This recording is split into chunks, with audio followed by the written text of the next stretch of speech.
Good afternoon. I'd like to welcome everyone to this week's edition of Imperial as One's Belonging series, a series where we look at and explore the lived experiences of individuals from the Black, Asian and ethnic minority backgrounds. Everyone's story is important and everyone's story should be heard. And so in Belonging, that's what we like to do.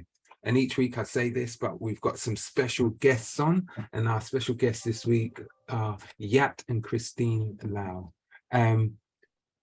There's a little story behind how we met. I'm going to call them our Hadrian's Wall trekkers, because we were both kind of like up that Hadrian's Wall. And when we started having a discussion, they were telling me that they were raising awareness for mind for Bedford, Luton, and Milton Keynes, achieving better mental health and well-being. And so this week, to help mark World Mental Health Day, which was on Monday, I thought it would be a really good conversation that we could have with Christine and Yat. So Christine and Yat, I just really want to say a big thank you for agreeing and welcome you to this week's edition of Belonging. Yeah. So thank you for inviting us. Yes, definitely. So my normal question to start off with is always about kind of like when you were growing up, what it was that gave you your sense of belonging. There's two of you, so in a nutshell, give us a little bit of a glimpse, a taste of what it was that helped you to gain your sense of belonging, and then we'll go on to discuss about how we met, etc. So for me, it was very much my family unit. My parents from abroad. I was born and grew up in England. So living that kind of, Chinese culture plus a Western, schooling and being brought up in that way, I feel like I sort of have a belonging in both cultures, but also sometimes not when you have to switch. But it's been good. I've found my place over time. That's me. Okay. I was born in Hong Kong, and I didn't come over to the UK until I was about 10. Mm-hmm. So I have a good understanding of life in Hong Kong, even though I was quite a young child. And obviously when I came to the UK, it was quite different. The life here is a lot more relaxed. Whereas in Hong Kong, it's always very hectic. Time is always an important thing over there. Whereas here, it's more relaxed. In terms of life, education is all very different. Mm-hmm. And obviously I came here in the sort of mid-80s when mm-hmm. there's not that many ethnic minorities. Mm-hmm. So like it or not, I always feel I stand out. Mm-hmm. But luckily I do meet a big group of different friends, different kind of friends, mm-hmm. sort of like different group and different ethnics as well. Mm-hmm. And that kind of helped me growing up, because they bring out they bring out, because I'm fairly quiet, and they sort of like bring me out, to limelight sort of thing. So I'm always very grateful for that. And like Christine, I have a small family, but my mum, she's very sort of traditional. So in some way, although I have, like Christine, you have the two halves of life, where you have a Western life where you go to school and meet your friends, and then when you're back at home with your family, you have your own sort of like Chinese side, if you like. But I always feel that I'm more Chinese than English in terms of sort of culture and upbringing. Mm-hmm. So that's what it's like for me. So slightly contrasting backgrounds, although very similar but contrasting at the same time. Yeah. Was there ever a point where you kind of like Christine felt, oh, I'm going to rebel against the Chinese side because I'm British, I was born here? Yeah. Was there a time of that? Or there was a bit of that. I mean, where I grew up, and back in those days, ethnic minorities weren't sort of that visible where I grew up. So yeah, so in that sense I did feel a bit, I don't, it felt a bit backwards, not backwards, but it just didn't feel like inclusive. And so when I could, I left old enough to go to university. I left that, moved sort of south, where it was more multicultural, more that I could experience a lot more, and I purposely didn't have a lot of Chinese friends, because I think, not because of where they're from, but I think the way that we experience ours as like social life is quite different, and that's not what I wanted. I wanted to be, out there with everyone, as you do when you're young, partying and drinking. So I went and tried all, experienced all of that, but I knew also that that was less acceptable in a Chinese sort of Oriental culture. But I felt, well, no, I mean, the world is a big place. I should be experiencing a variety of things. And yeah, so that's the kind of the rebellious side of me, I guess. Okay. What about you, Yat? Was there a point where you thought to yourself, because you've already mentioned to say that actually you feel more Chinese. Did you ever think to yourself, well, I want to try to embrace the British English culture, or was that not? Well, I do, in the sense that it's the same as Christine. I sort of left home to go to university, and I like to think I'm always a bit more sensible against my peers, purely because of the fact that my father actually passed away when I was about 15. Right. So it kind of forced me to sort of grow up a little bit and actually think a little bit more sort of sensibly about what I do. But as you do, when you start sort of studying away at university, away from home, of course, you're learning about sort of life, responsibility and things like that. You start trying new things and doing things you won't do back home. So in that sense, I agree with Christine. You do start doing things where your parents might think, oh, you shouldn't go out drinking, for instance, or stay out late, or that kind of things, not frowned upon by by our parents, but something that they recommend you not to do. But I do find that when I was in university, the first thing I did is to find out if there's like a Chinese society within the university, and then join that, so I can have more sort of Chinese friends. But my circle of friends is quite wide, like I said to you earlier, I have a big other circle of friends, where I can dip in and out of like friends group. So I'm quite lucky in a way that I don't consciously go out to make friends, but a lot of people seem to be friends with me. Partly because, like I said before, because when I was younger, I tend to think I stand out because I'm the only sort of ethnic minority, and people just kind of drawn to you and start talking to you, and that for some reason that kind of carry on. So I seem to know a lot of people, but I think you're downplaying yourself. It's your magnetic personality. That's what it is, man.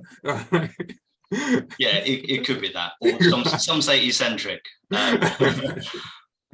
So in that sense, I did quite enjoy university life, and you sort of discover yourself, don't you, when you're there, and that's where we met, when we're at university. The fact that we're not even from the same university, and we managed to bump into each other and in a nightclub, and get to know each other, over a drink. I think it's fate, isn't it, really?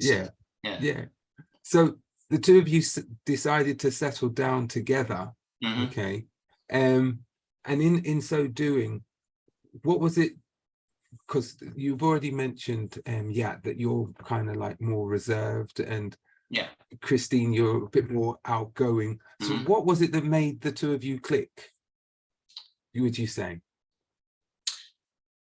I think because we are we are so different. Mm-hmm.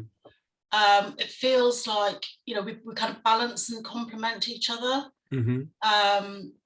You know, when I get a bit kind of out there and have these wacky ideas and things, Yeah. want to do everything and everything, yeah, he kind of brings me back down to earth, and Yeah. I think that's what makes it work, because he's kind of, you know, the sensible one and whatnot. But then at the same time, when, you know, when things are a bit stable or a bit you know, just ticking along and it's quite contently, you know, I'll be like, well, come on, let's, you know, geez, you know, come on, let's put some life into this. Yeah, you rouse the thing. Yeah.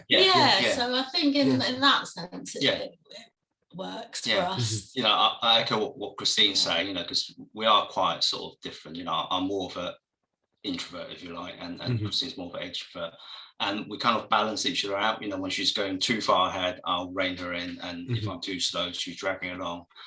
For example, you know, doing the Hadrian's Wall walk, you know, we've never done anything like that before. The first thing Christine wanted to do is like, right, we should camp every night. And I'm like, we didn't. No, hang on. And actually talk it out of it, which I think you're quite glad about it now. I think I was. So it's like that, you know. I think you know, we work because we do balance each other out, and it works out for us, because, you know, that I think if your personality is too similar, sometimes it's quite hard to find that balance. Yeah, it's like knowing people. You know, you can't just, you know one group of people. You need to know sort of extreme worlds of people, so you know what the balance is and what's suitable for you. I think it's the same with relationship and you know, many things in life, really. So I'm gonna ask, because we did meet at Hadrian's Wall, right? And it was, I don't know, serendipity. We was just walking along.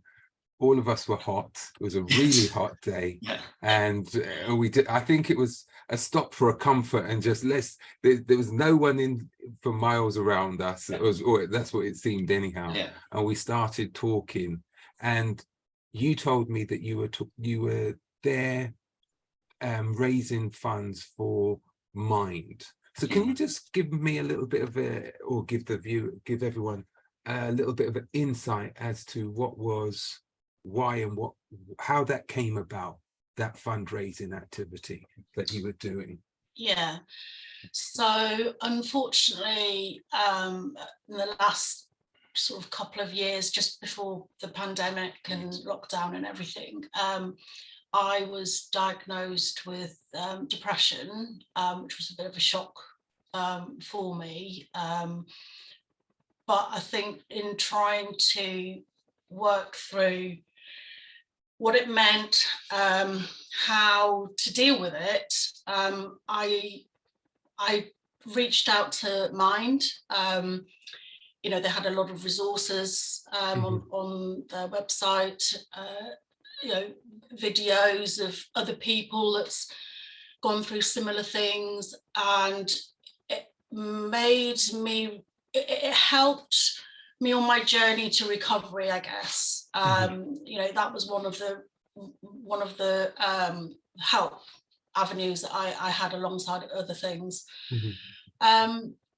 So Mind for me was quite a personal kind of connection.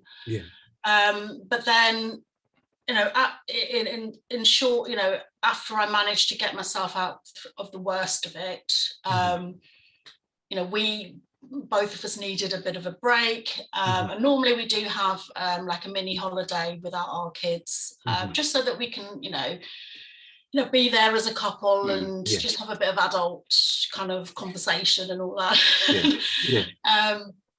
And so we thought, oh, well, we like the outdoor space. Let's go out for a walking holiday. And from that, I just thought, oh, you know, how about Hadrian's Wall? Because it was near my family. We could sort, you know, logistically it would work with the kids. So that's how we picked, you know, location and everything. But as we as we talked to people about how, or we set ourselves this little challenge of walking the wall, people were like, well, are you doing it for charity? And we were like, well, no, it was more, for our own, well-being benefit. Yeah. And the more people that asked, we were like, well, actually, why won't we? Why shouldn't we? I mean, it wasn't something that we've ever really done before in terms of, fundraising and things. So after a bit of sort of researching, we thought, no, let's support mine, because they have helped me personally. Yeah. And started the fundraising page, and then off we go. Right, I'm gonna do an unashamed plug, and I'm gonna put the link to the fundraising page. I'm not saying that everyone has to donate, but if any contribution will help, okay, because it's done wonders. Yeah. From Christina's kind of like given us an indication that she went into a state of depression, etc. I'm going to come back to Christina in a second, but I want to get it from your perspective as somebody living with somebody who's experiencing depression. How were there signs? What was it that, is there anything that gave you an indication that things may not be right? There is and there is not. I mean, I think obviously afterwards, you start to pick up, a lot of these do happen because, I think everyone have emotional issues. Different emotional issue is how you deal with it. How you stop it from going over the edge, towards the dark side. Where you start to harm yourself and having an unpleasant thoughts. And I always like to think, people have a way to deal with it, to stop yourself from going over that point. And of course, I noticed slight, emotional change from Christine from every day, during that period. But I never thought more than that, because she's always quite sort of strong-minded. What I learned, that's the thing with depression, is people who suffer from it is very good with hiding from it. Even though they're not okay, they tell you they're okay. And unfortunately, I kind of found out in the hard way as well, because I had a colleague at work who is suffering from depression. I know he was on medication, but I never really spoke to him about it, because I thought the right way to do is treat him normal, but not really asking him about his depression. Unfortunately, one day, it was a Monday in July, about 3 years ago, he didn't come into work, and we heard a unpleasant news on the local radio, and we kind of put the two and two together, but nothing's been announced. And so that was quite an unpleasant day. But on the same evening, that is when Christine told me she's suffering from depression. So that kind of really hit me really, really hard. And being who I am, because I'm an engineer by trade, you start thinking logically about, well, why is this? Why is that? The reason you're depressed is because of it, because of that sort of thing. So I start bombarding her with questions, which, hindsight now does not help. It's not how you should approach to help. And I remember, we had a doctor's appointment. I took her to see our GP the next day, which I let her go and see the GP on their own, because it is a very private matter. That was the time when I got a confirmed text from a colleague that, the news that we heard yesterday was true. Our colleague unfortunately had taken his own life. And again, that really, really do hit me, because your brain just go, 2,000 miles. You start thinking about things that would happen, that might happen. What would happen if Christine sort of deteriorated with the depression and all that sort of stuff. So, it was a very, very hard time. But for me, obviously, Christine had seek the professional help, which is, a great and right thing to do. And she did open up to me, probably about a week later, to tell me give me a little bit more detail what it's about, you know, not all of it, because I think at that point you don't really understand yourself. You're just going through the therapy and all that. But I was very grateful at the time that I had friends that I can talk to, and I wasn't afraid to talk to them. You know, I'm not a great person for small talk and all that, but I can talk to my friends about anything. And there was a friend at work where I was talking to him. I was literally bawling my eyes out talking to him about the situation, you know, and I haven't cried since my father passed away. And that's how big it hit me at the time. But it's one of those things, like the more you talk about it, the easier it gets, that, you know, you're able to talk about it kind of logically and trying to get to the bottom of it. And I think when Christine was open to talk to me, we were able to discuss it, because unfortunately, you know, if you suffer from depression, especially you're close to someone, you had that fear of being judged. You know, you don't want to show that vulnerability. That's why it's always easier to talk to a psychiatrist, I guess.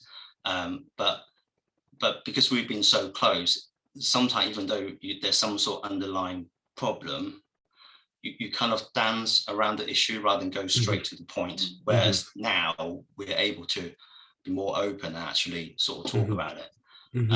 So yeah, you know, the thing I learned, you know, with Christine is, you know, you have to be very patient, and you have to communicate in the right way. And sometimes you do have to phrase a question and ask twice. You know, you might just ask someone, you know, are you okay? They might just turn around, it's fine.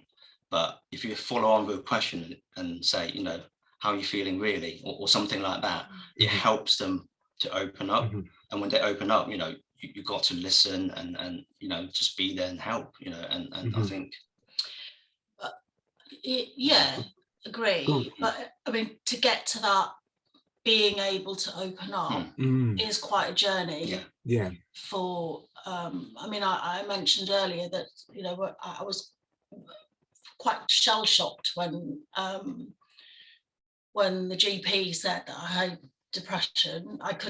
It took me weeks to even say the word, because I literally couldn't associate myself with it. I've always been quite, you know, we said earlier, you know, quite positive. I thought I was quite positive, quite resilient. You know, I'll just pick myself up, get on with it. It's another day. And in that, over those years, it just got to the point where I didn't know who I was. I couldn't. I just didn't understand anything. I just didn't know what was going on. Just it was, and like you say, that vulnerability. I thought, well, I can't show that. You know, I've always been the fixer. I've always been, you know, able to do things. So I can't fathom how this is happening to me. And yeah, it was just all a blur, all surreal, all didn't know where to go. And I think that just kept spiraling, and I just said, I'm fine, when I know deep down I'm not, but I just didn't know how to deal with it until you went I read more. I you know, reached out, and thankfully it didn't go. I think when I did have really dark thoughts, I was actually quite scared. Because why am I thinking like this? Why am I feeling like this? What right have I got to be feeling like this? Because I have a family, I've been brought up well, I've got a good home, I've got, you know, who am I to say that I am, suffering from depression? But I think there was that one point in time when there was a moment where I saw the kids, and something switched. And it was like, no, I do need help. I need proper help because I can't leave them.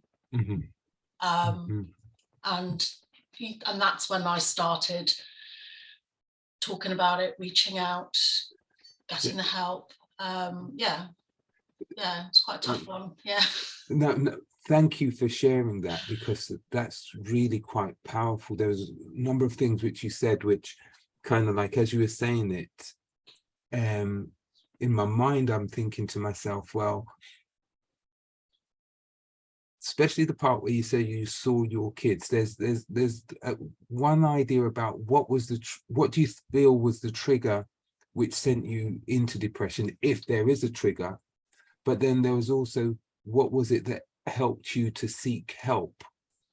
And you mentioned about your children, because the story which Yat had already said about his friend, it didn't sound like he had something which helped him to turn that corner, but within yourself you seem to have found something in seeing the children and saying, I can't leave them.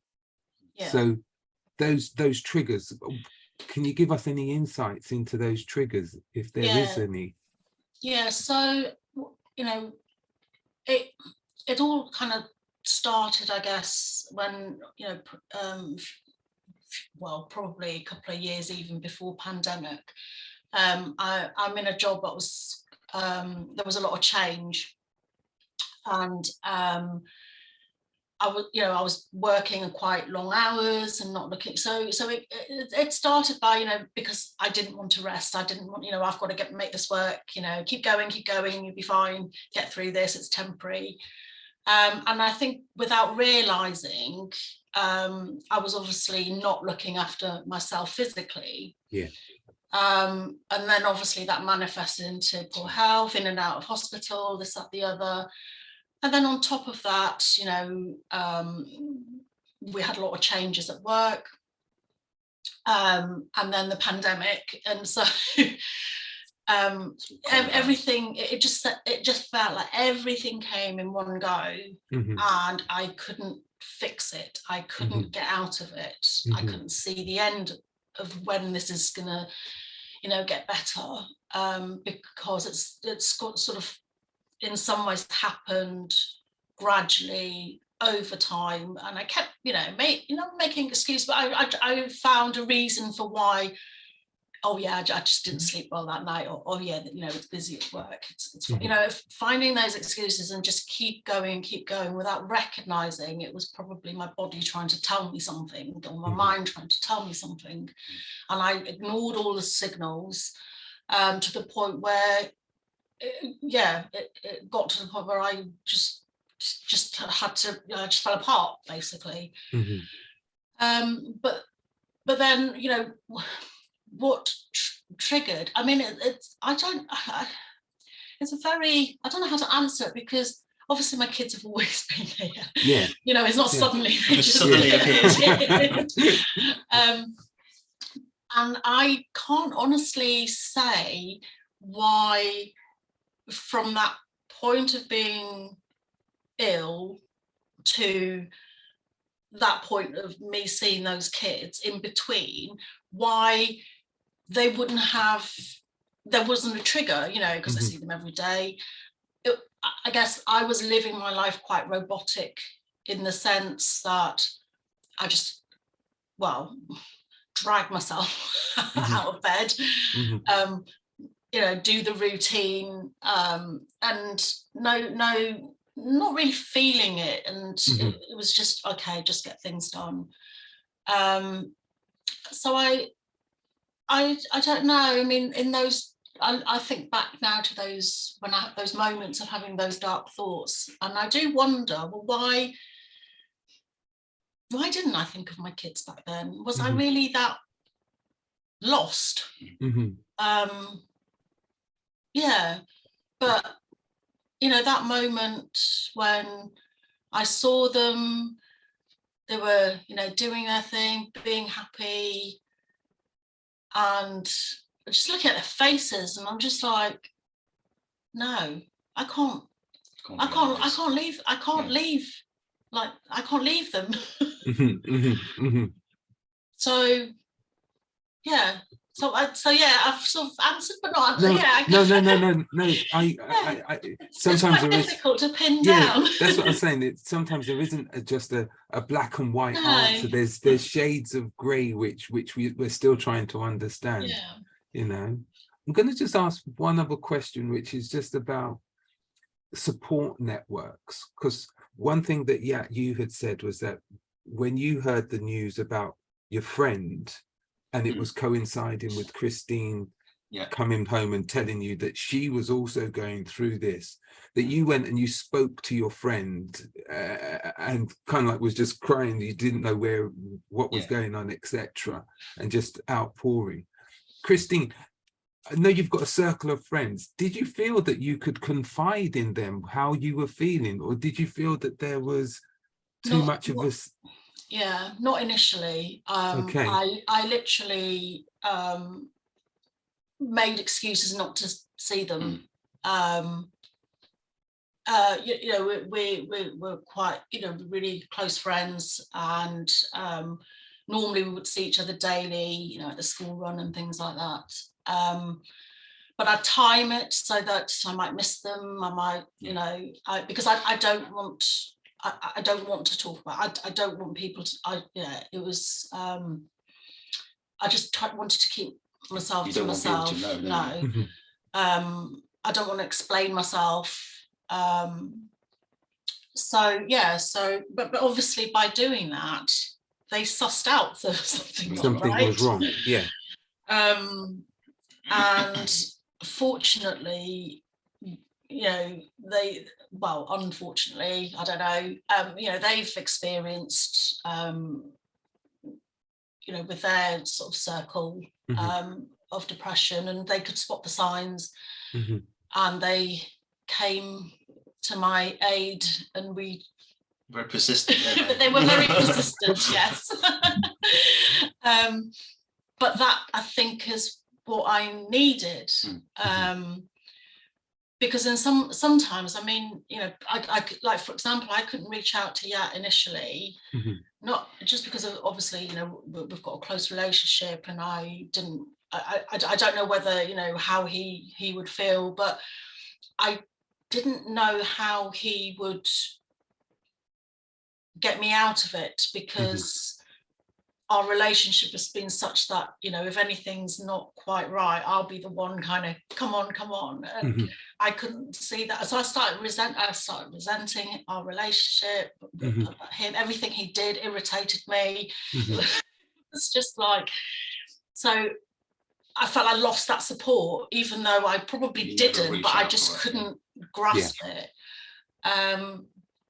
So that was quite difficult. So I had my close friends, and then, you know, I'm very close to my sisters, and one of them works in mental health. So, you know, I felt I could sort of reach out, and, you know, because she, again, you know, spotted signs that something wasn't quite right, and eventually we got through it, and I realized over time that it is okay, you know, to talk about it. I mean, these are my friends and family. They're not out to get me. And they're not there to judge you. But what do I know when when it was happening? So persistent friends and family, I think, is helpful. It sounds to me that they were the ones who helped, even though to some, I'm not going to say you were pushing them away, but to some extent, probably was. Unintentionally, it was that you felt that they may not be able to help you through this situation.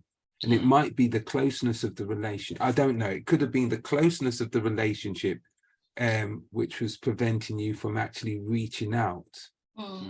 I don't know. I'm just. There is a little bit of that, because, you know, I don't want to be a burden.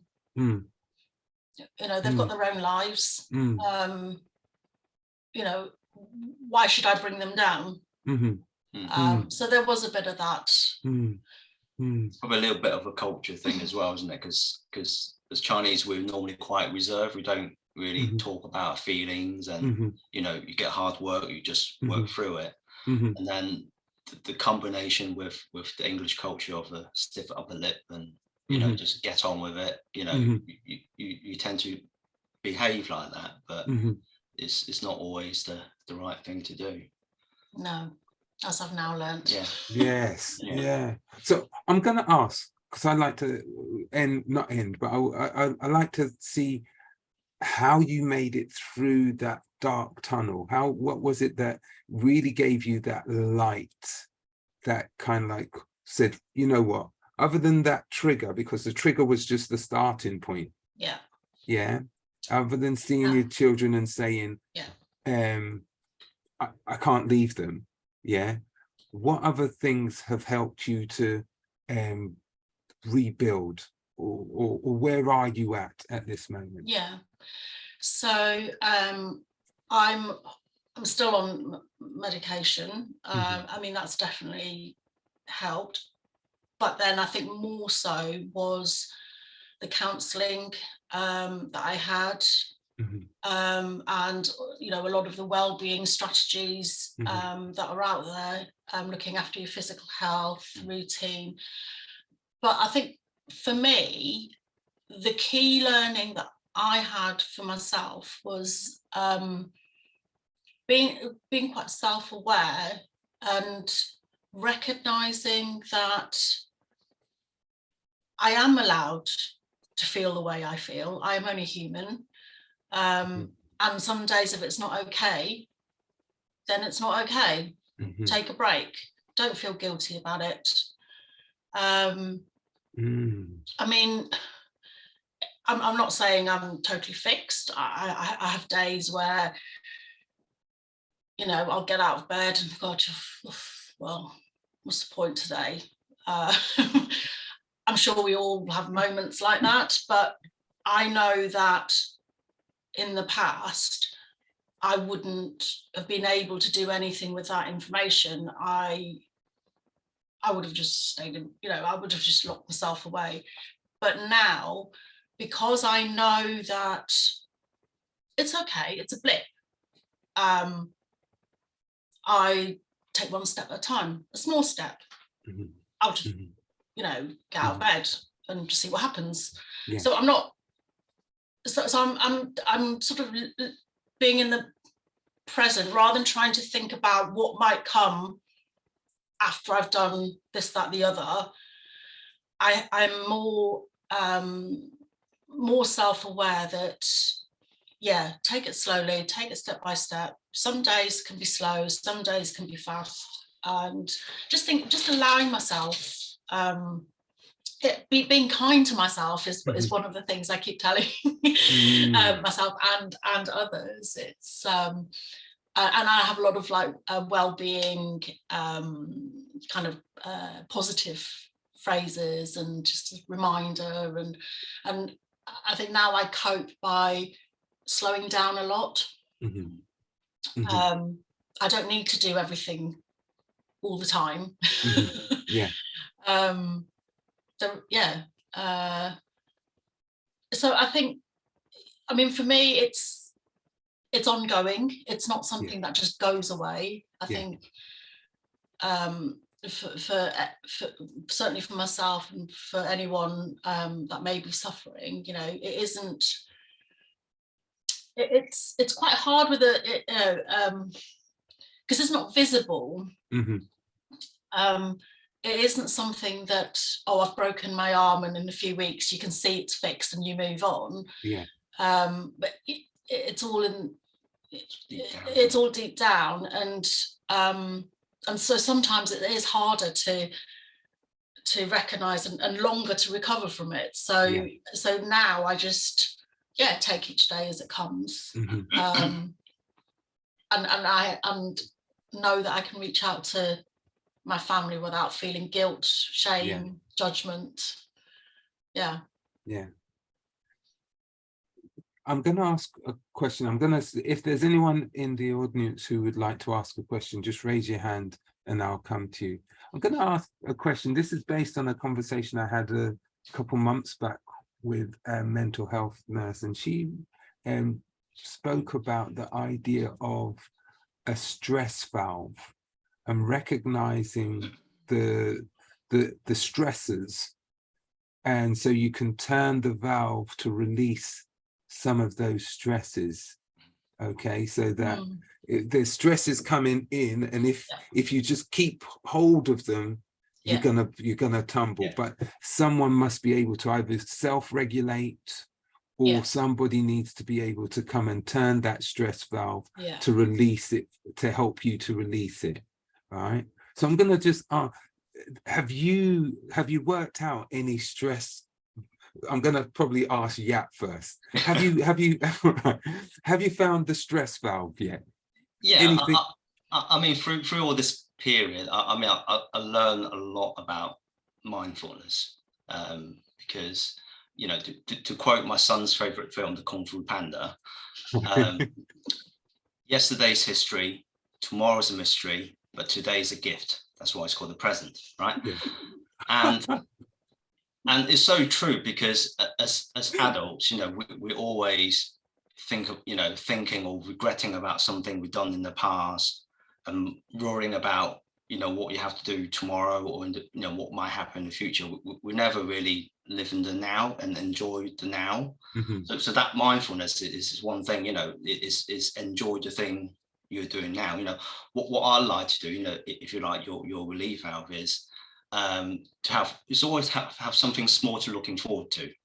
You know, that's going to, you know, so you are sort of looking forward, but something's going to happen, you know, or it might be a program that we're looking forward to watch. We'll sit down and watch on Friday. I'll set one night where I might play video games with my friends online, you know, or, you know, I'm a Lego fan, so, you know, maybe build some Lego for half an hour, anything like that, you know, even for 50 minutes in the evening, when I find a little slots, you know, after we sort the kids out, I go and, you know, build Lego for 15 minutes, and that is my relief valve, and I find that it does really work for me, because you do, you know, when you enjoy that little moment, you just forget about the stress of the day or the worries of tomorrow. So yeah, that's what works for me. Yeah, mine's slightly different. It's probably more productive.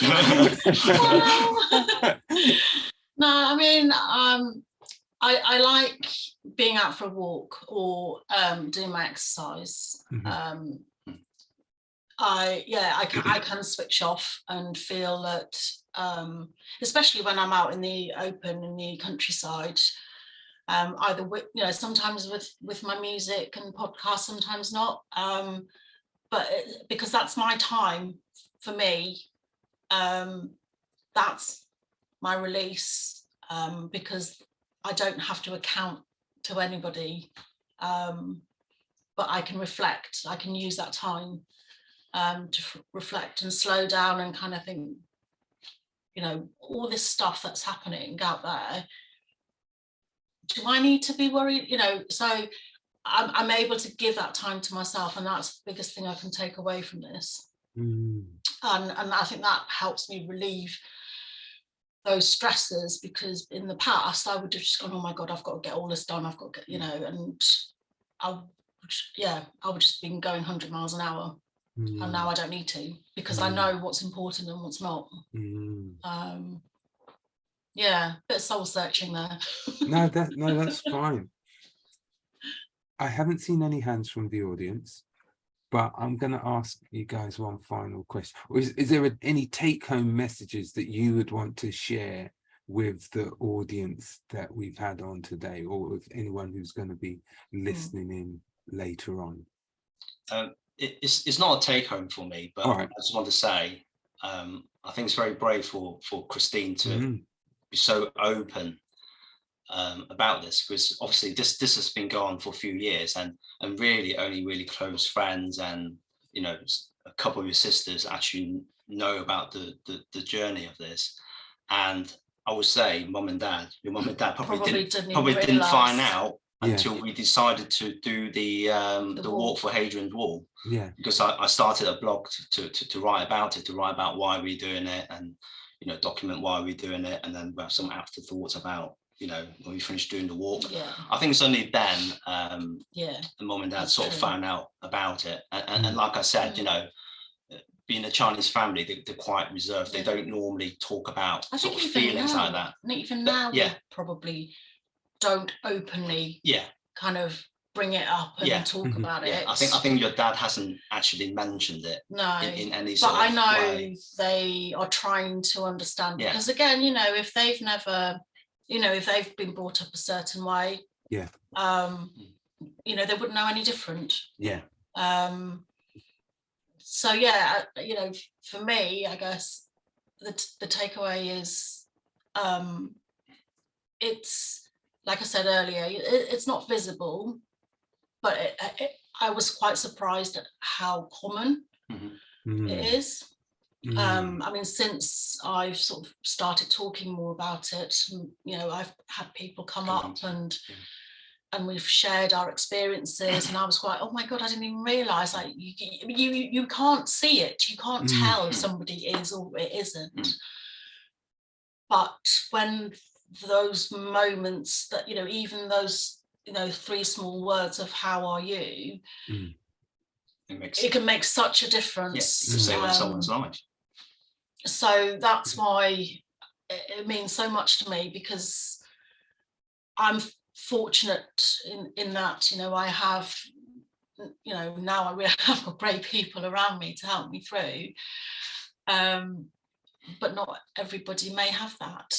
But if they can reach out to somebody, and it is okay to not be okay. It is okay to talk about it. We are allowed to feel the great and the not so great. Absolutely.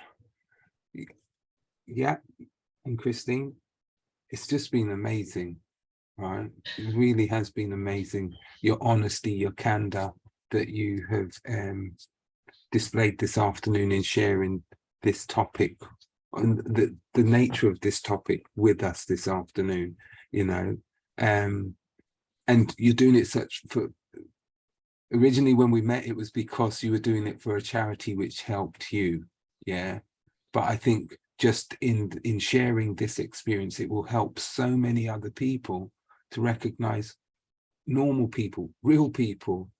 There's nothing intrinsically wrong. As someone once told me, if we have a brain, we've got mental health problems, right?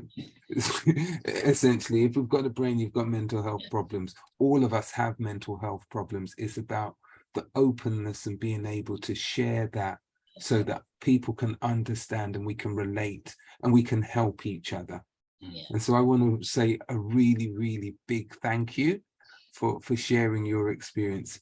And we're just hoping you can continue to go from strength to strength. And if there's any way that we can help, then we're here to do that. All right. So a really big thank you. Thank you for letting us share our story and spread the word. And it's been absolutely brilliant. Thank you. What I'm going to do just now is just let people know what's going to be happening next week. And so next week we're going to have Glenda Caesar, and Glenda Caesar is a advocate, Windrush Lives national champion. She's been through a number of things as a result of the Windrush scandal. So please tune in and listen to her story as well next week. If you have missed any of the other conversations that we've had, the interviews, then please go to our YouTube channel, which is tinyurl.com/belonging-IAO, and you'll also be able to hear this interview again there. Just another couple of conversations of some of the first 100 guests that we've had. Go along, have a read of some of the ones which have been really inspiring. And these are just some of those individuals who have shared their multiple stories and have inspired us. So I just want to wish everyone a really good weekend. and stay in that space of belonging. Thanks very much, everyone. Bye-bye.